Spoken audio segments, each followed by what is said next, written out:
it is now my pleasure to introduce you to Miss Alison Higgins.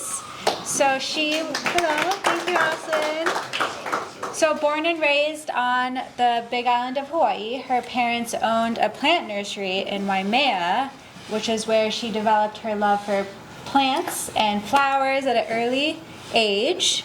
And she is also the owner of Grace Flowers Hawaii in Honaka'a. I've yet to go there, but I really want to. We're open 7 days a week. I'm clearly not there all the time, but somebody is. Yeah. Hey, thank you so much, Alison. Thank you. So, love talking about Waxflower. Buyer preference would be any at this point. We don't have any steady growers that I know of that are selling commercially. So right now the stem length we are getting, when we do get it, is very short, and we don't care. And it's funny because I know the growers, I feel like a lot of times you guys are your worst critics from a florist perspective, and I'm not a wholesaler, so Monty could speak more on. Monty does Watanabe, so they do a larger distribution and a larger product movement than we do, but we do a lot of events and weddings. So my whole thing, and you'll hear me chat a little about the protea and eucalyptus, but from a grower's perspective, Keahi knows this too, I am less concerned with really long stems. If I have a client and they want Waxflower and I can get short stems, the client doesn't usually know that, oh, the stems weren't 22 inches. And so really for us, it's a lot of times about the actual color or the product itself. And so if you're communicating with me, hey, I have some, but it's gonna be short, or, it's a little crooked stems. We actually love crooked stems, guys. We love playing with it. If you see these arrangements up here, they have capendula and eucalyptus. I didn't bend these stems. These stems draped naturally, and it's really beautiful. So if you have all just straight stems, it's actually harder from a design perspective. But I would say the biggest thing I can emphasize with anything you're growing is communication of what you have and when you might have it. And I know that's really hard to predict. I've farmed. My parents owned a plant nursery. I've farmed vegetables for over 3 years, and I have 5 acres myself. But if hey, we have something coming up, Waxflower, whatever it is, and do you have a need for this?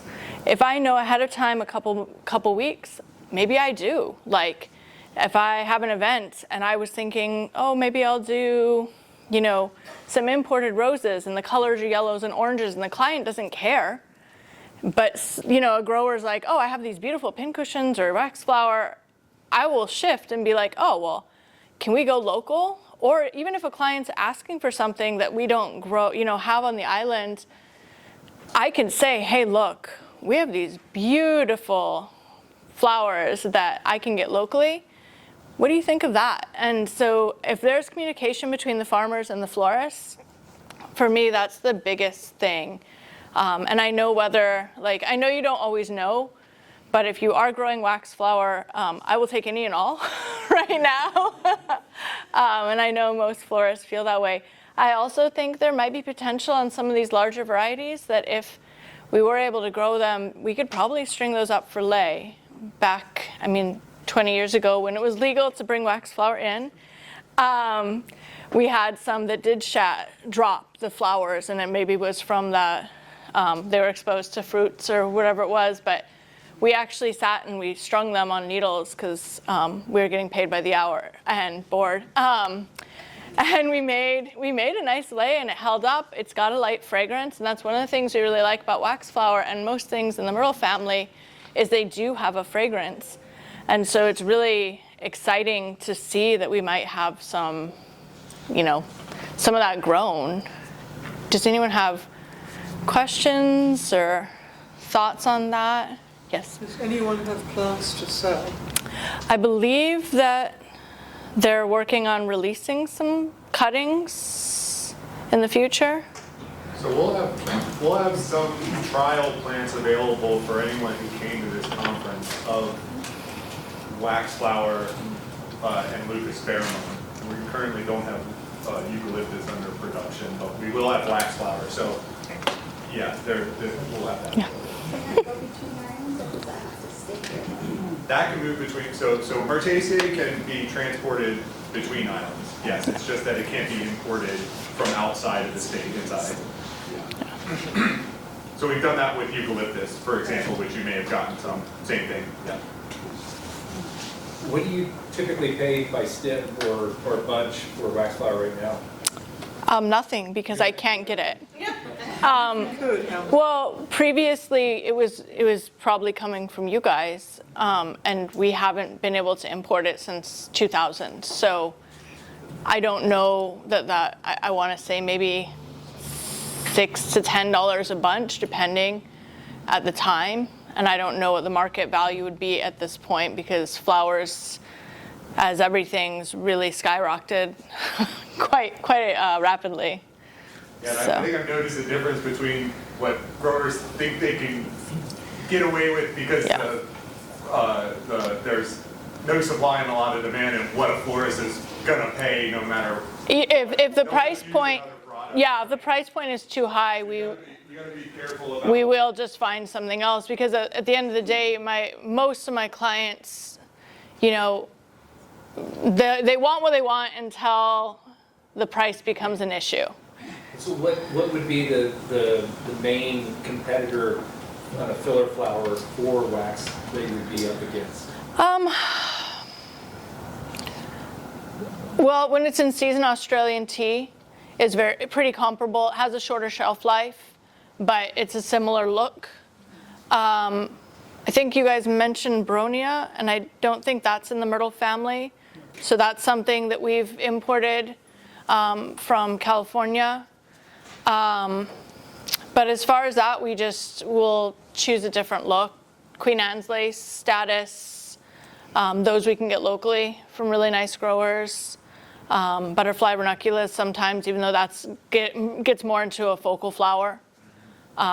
One thing I did want to touch on when you're talking about bunches, it is so much easier for us as purchasers if we know exactly how many stems are going into a bunch. If the whole world made 10 stem bunches or a little more, I would be so happy. Not trying to point that out to anybody, just saying. But yeah, we appreciate that the weight is great in theory, but at the end of the day, if I am making 20 centerpieces and I'm ordering, 2 stems per centerpiece and I need 40 stems, if we get a bunch in and there's 39, hopefully one of the stems is bigger, we could cut a piece off. But at the end of the day, we're looking at numbers. Fullness does definitely come into play, but if you're like, hey, I have 5 stems of these and we know ahead of time, great. But in general, if we're doing flower work and we're doing orders and for us, it's a numbers game too. With you guys, the growers, you're looking at what you put into the product, how much time it takes to grow it. For me, I'm looking at how much time my staff takes to make a centerpiece. So, if we're going boom, boom, boom, and we're like, oh no, we don't have enough of this because there wasn't as many in a bunch, now we're stopping, now we're trying to figure out how to have more. Fortunately, I have a pretty good sized shop, so I tend to way over order, have a problem. I'm Alison, I'm a flowerholic. But, it also definitely shows, I'm sure I could be much more profitable. But, ideally, if you're ordering correct numbers and trying not to over order too much, and having consistent stem counts in bunches really helps with that. So, yeah, as far as Waxflower goes and the pricing, I don't even know what to say. We'd probably pay anywhere from $1.50 to $2 a stem, because it is considered a fill flower, so that's where it gets difficult. It's not, you know, it's not a crazy showy flower. We just really, really like it. There's also a lot of other foliage and fill flowers in that family that would be amazing to use if we could get our hands legally on them.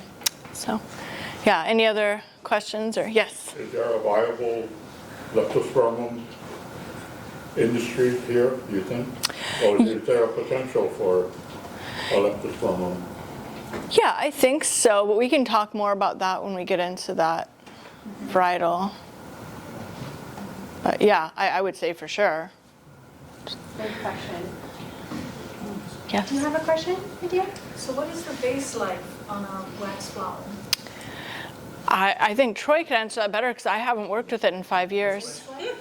Base life? Yeah, we've, I shipped some off to a lab in Florida before, and even after shipping to Florida, we were able to get 21 days. Okay.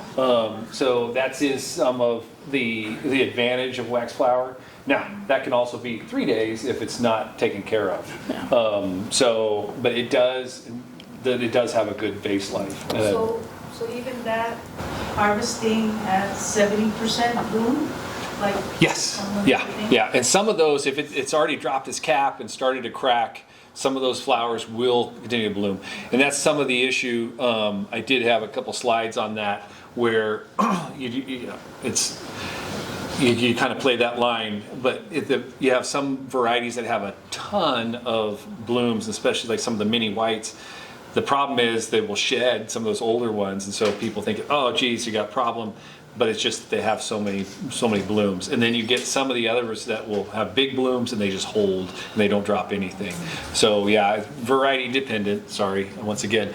But yeah, the performance, and I think that's why they're, for the appeal of wax flower, it is becoming, I think, even more so nowadays on like the grocery stores with our consumer bunches.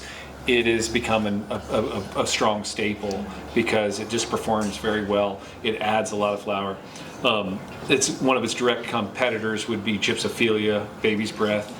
It's kind of making a comeback. I call it the devil's flower. I don't like it at all. It's horrible. I don't like it either. See, good, my new friend. Yeah. But it does. It feels that same thing, that filler flower. But you look at a wax flower versus Gypsophilia, just a little white cotton ball.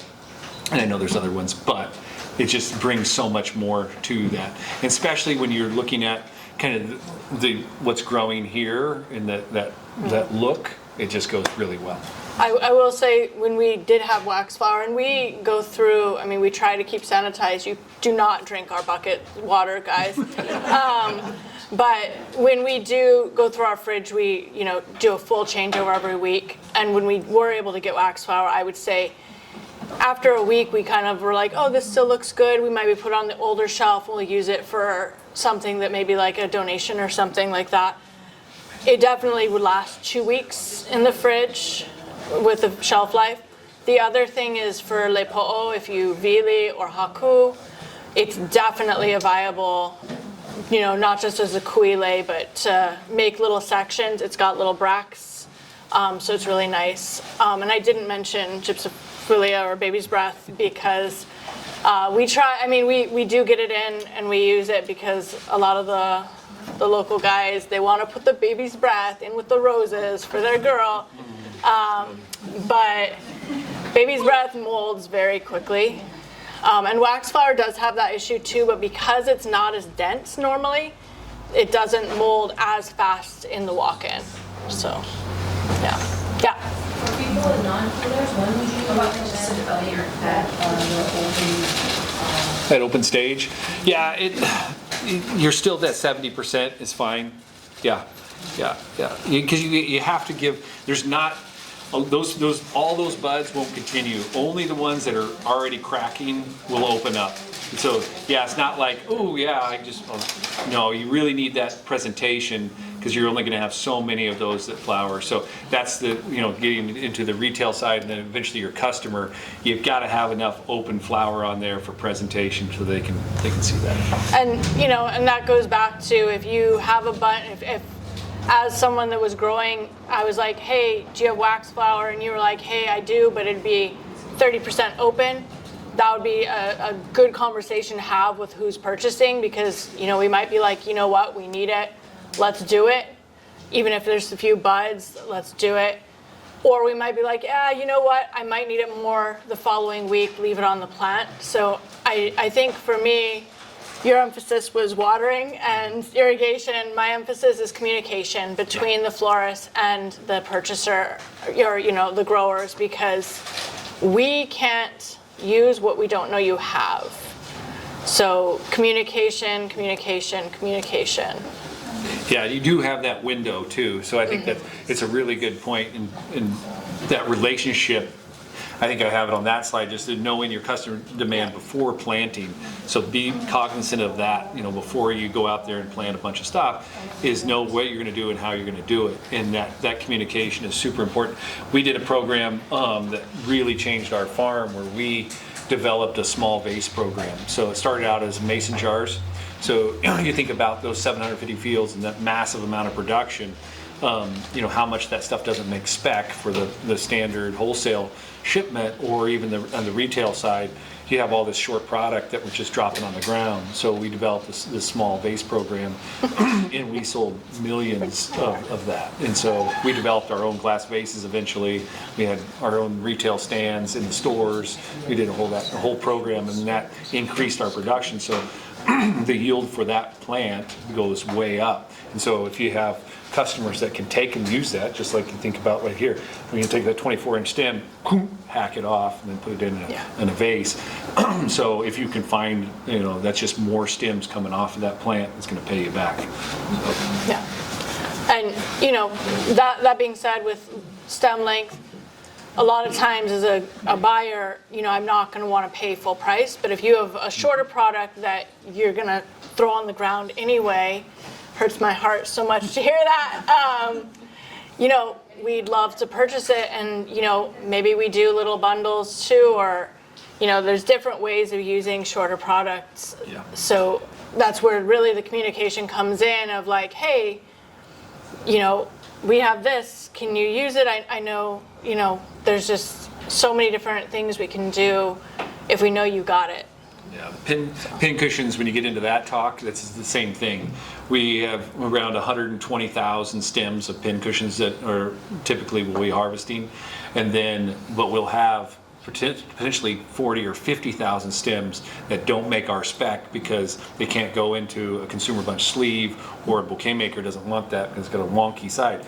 But you cut that down to 12, then that makes fantastic, or 14. So yeah, so that's really where you can get those production, because pin cushions, I know that's not my talk, but those are prolific, and you can get 100 plus stems on one bush. That's a lot of money, and then you don't want to be dropping those on the ground. So communicating, find that. We drop the price, but we still win, because our harvest rates are great on pin cushions too. So. I will also say with if for some reason we do have a choice on varietals, I know right now it's totally dependent on what we can get cuttings on in state. Purple's not a color we utilize that much in general. Brides don't seem to like it, and even corporate work right now, a lot of the bigger hotels, the more trendy, Kona Village, Monolani, that kind of thing, at least on our island, they want yellows, they want oranges, they want more sunset tones. So for us, we're having a harder time moving purples in general. We still use them, but if you're gonna plant a bunch of plants, I would say blush, white, peach, those three colors we could use in almost anything. But purple, for some reason, and it's clearly, I don't have a problem with purple, but for some reason, yeah, if you're growing for cuts, I would say less on the purple, more on the whites, blush, peach. So the trend shifts again. I've been doing florals professionally for over 20 something years now, And there's been a tiny spike where lavenders and purples were trendy. I haven't seen it shift away from peaches, whites, and blush in general. Every year we'll do a couple purple weddings, or people will want purple, but mostly that's in tropicals, so they'll want it with more tropical flowers. In general, and this is even corporate, a lot of corporates, even if they're doing party work and they don't want it to look wedding, they still want to do that black tie look, so they want all white. So white flowers will always be in vogue. And then peach is a great color. For some reason, you can get your hands on it. I don't know if Waxflower even comes in it, but it's a bridge flower. So if I did oranges and white, I can do that peach and it kind of merges them. I could do pink and peach and it merges them. So peach is a really, really nice color for anything. I could use it on almost all the time. Because it goes into the pastel range, but it's a little bit of a, anyway. Yeah, it's just kind of a nice color, but white is just sort of classic, and even if we want to get away from it, we can't. So, and then blush has just always been in style. Yeah, so for us, the primary colors are purple, pink, and white. And then you have variations between all of that. Our customers on the wholesale side, they want a consistent, well, even on the retail side in the grocery store, they want a consistent blend of each. And so that's our challenge, is to try to keep from that whole season all three in equal quantities. However, there's always trends. Now, purple is not a problem. Like, actually, they love purple on the state side. So, but it's just preferences. So that's not selling here, but you might not have that choice either. And it's your market too. Yeah. Because if you're doing grocery store, like if you're selling to someone that's like, I'm going to buy flowers for my home, purple goes really well. But if you're doing any sort of event work, funeral work, it's almost always white.